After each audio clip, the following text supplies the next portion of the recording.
Who do you think is the most evil Pokemon? Some of you might say Guzzlord, or Malamar, or even Incineroar if you play competitive. But another answer you'll often see is Giratina, the Renegade Pokemon. This is the fourth creation legend who fulfills a less obvious role. Dialga is time, Palkia is space, and Arceus is creation itself. So that must leave this dark snake-like entity that's described as a renegade, meaning traitor or deserter, who resides in a creepy place called the Distortion World, to be a representation of evil and death. The antithesis of the god Arceus. Right? But we don't think this is the case. In fact, we think the complete opposite is true, and that's all because of this one instance right here.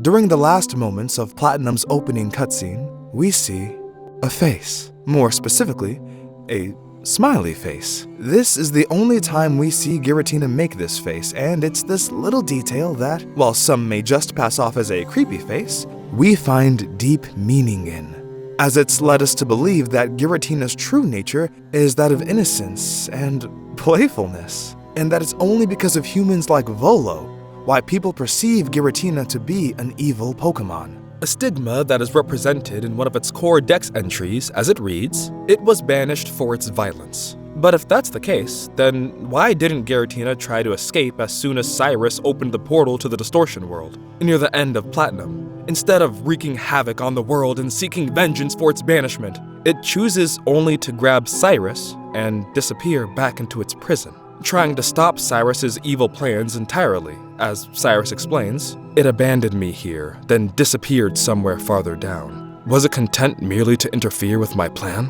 But what about our protagonist? Does Giratina confront us like with Cyrus? Well, when we, along with Cynthia, trespass into its realm, it doesn't try to attack or stop us from progressing. In fact, it doesn't even threaten us. It tests us. Cynthia tells us, "This place, it seems to be a giant puzzle. Maybe Giratina wants to test those that visit here? It appears as if we can't go unless we solve the puzzle. There were some boulders that could be moved, and there are several odd pits on the floor. The Pokemon of the lake seem eager to show us something." Their eagerness is revealed to us as guidance as they help us solve Giratina's puzzle. But even after they leave, platforms still appear out of nowhere. Rocks disappear, and foliage becomes displaced. With the three guardians gone and Giratina's constant watch over us as it flies by from time to time, it's as if Giratina too is guiding us on our way. Speaking of Mesprit, Azelf, and Yuxei, they seem to have an interesting relationship with Giratina that Cynthia unknowingly points out, one that implies just how passive it really is, but more on that later. Going back to Giratina's personality, instead of looking at the world that banished it with malice, the second part of its dex entry states that it silently gazed upon the old world from the Distortion World. And as told by Cynthia, there are no Pokemon here at all. And she even questions why Giratina is here all alone. It's these details that reinforce the idea that Giratina is just lonely, and it doesn't want to be. It guides us closer to itself. Its isolation is not born out of a desire like Cyrus, but out of damnation. Being alone is its punishment, and if that's its punishment, then reconnecting with the world is its absolution. And this brings us back to the smile. Now, yes, we know that Giratina's beak-like mouth would naturally make this shape when opened, but the way it's presented here seems to imply that Giratina is gazing upon this world in curiosity. The way its eyes open up and blink a couple of times, as if bewildered that a portal to the other side is finally opened. This bemused eye-blinking expression is often used to portray a character's confusion, especially when born out of ignorance, which helps to capture that innocent tone. You see it constantly in anime. And as soon as it sees this portal, it gets excited and slowly opens its mouth into a smile. This is again why we think Giratina was so calm with us entering the Distortion World. It wants company. It wants someone to spend time with. And this line of thinking is seemingly shared by Cynthia. After defeating Cyrus, she turns to us and says, "Giratina is enraged because the two worlds are endangered. It has merged the Distortion World and our world at the Spear Pillar. That's why both worlds are becoming distorted. But there's nothing to fear. You can defeat Giratina and show the tight bond you share with your Pokemon." Or you can demonstrate how much you want it to join you. If you succeed in doing either, Giratina will understand that the distortion of the two worlds will stop. This doesn't sound like a creature that wants the world to be destroyed. It sounds like a Pokemon that truly understands how precious life is. And this is especially poignant when you consider that it's only been able to observe this life through its distorted window, never being able to join, no matter how much it wishes it could. And this is why it gets so happy when a doorway to this life is opened. This is why it smiles, because for the first time in centuries, it might be able to join in on the fun. And if you want to join in on the fun, then continue this conversation down in the comments below and tell us which Pokemon do you think is the biggest of baddies. I, and this is Darks by the way, think that the most evil Pokemon is Drifloon. Its Dex entry is definitive proof of that. Oh my god! Ow! And for me, I'd have to say Golden Go. It's responsible for the crime of taking an adorable mimic-inspired Pokemon and turning it into a cheese string man.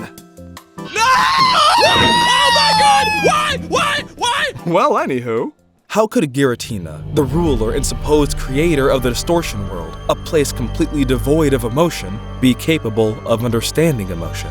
After all, Cyrus tells us that this shadowy Pokemon must have made this bizarre world, that this bizarre world is none other than that Pokemon itself, and that the two worlds, the distortion and our own, must be balancing each other to remain in existence. Without one, the other cannot exist.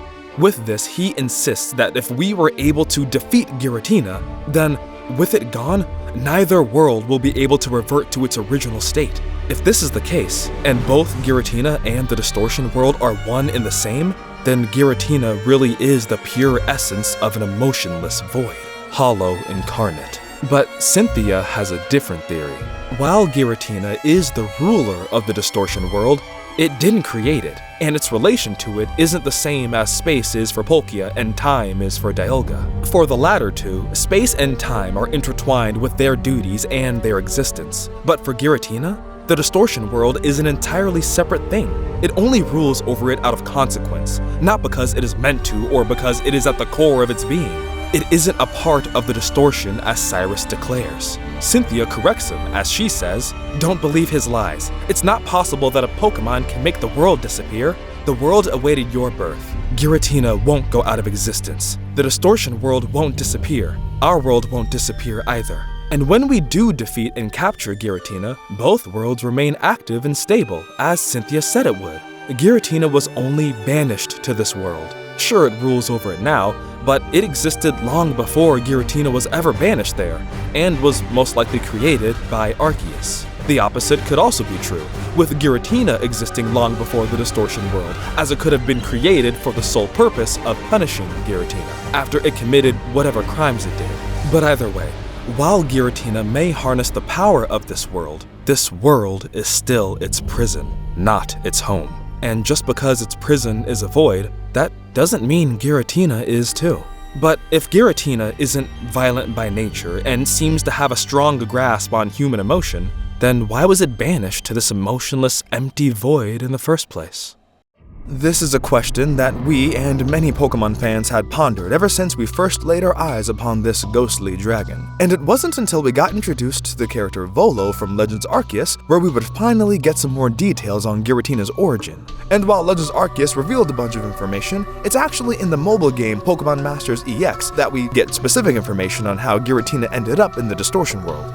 Volo tells us, Giratina was born along with Dialga and Palkia, as their equal. However, because Giratina brandished power as it pleased, Arceus banished it to the reverse side of our world. I suppose its hatred for Arceus lingers even to this day. This is the first concrete information we have on Giratina's divine punishment. And yet, something feels off to us. You see, Volo is a worshipper of Arceus, a descendant of the ancient Sinnoh people and the true antagonist of Legends Arceus. Ever since he was young, he has been hurt by the pain and suffering of the mortal world, and sought to unravel the mysteries that lie within existence itself, so that one day he could gain the knowledge and power to create a new one. So Volo enlists the help of Giratina to erase this world and begin anew. But this is where that off feeling comes in, because to us, it seems that this isn't at all what Giratina truly wants. After we defeat Volo in battle, Giratina flees, and Volo exclaims, turning tail and running. From this puny human? Pathetic. I was the one to feed you the power you needed so that you could take on Arceus. I was the one who gave you the chance to claw open that space-time rift, driving the deity of space and time mad so that you could drag the creator out from hiding. Volo was only using Giratina for his own motives, but of course this didn't work. Giratina may harbor some resentment towards Arceus, its creator and captor, but he harbors no ill will towards Arceus' creations. Volo wants to not only challenge Arceus, but tear down everything it had created. All of humanity, all Pokemon, everything. He wants vengeance on this world and wants everyone to feel his wrath. That's why Volo can't understand why Giratina reacted the way it did after we defeated him. Giratina just wants to be free, but it doesn't want to cause destruction to do it. Yes, it tearing a hole in space-time caused Palkia and Dialga to fight, leading to a lot of trouble for the Hisuian people. But it was just following orders from a human it trusted. A human that promised freedom. Giratina was desperate, but upon having some sense knocked into it after losing in battle, it retreated and regretted everything it did. Why do we know this? Well, just take a look at what Professor Laventon tells us at the end of the On the Trail of Giratina mission. Volo eventually returned and told me more about what happened at the Temple of Sinnoh. He said that Giratina, that it chose to protect the land of Hisui after discovering it was no match for you. When you take everything here into account, it makes much more sense why the 3 Lake Guardians act the way they do around Giratina. Like we alluded to earlier, Cynthia unknowingly gives us insight on this. She tells us, I understand that they can keep balance against either Palkia or Dialga. Does it mean they can't do that with Giratina? Mesprit is the Pokemon of emotion, Azelf is willpower, and Yuksei is knowledge. According to Junichi Masuda, they collectively represent spirit. And together, this trio can calm the gods of time and space whenever they're enraged. It's not that this trio can't quell Giratina, it's that they don't need to. Giratina isn't violent and reckless like Dialga and Palkia. It's lonely and craves connection. When Cyrus opens a portal to the distortion world, Giratina doesn't lash out in anger so it can finally act on the hatred that Volo wanted.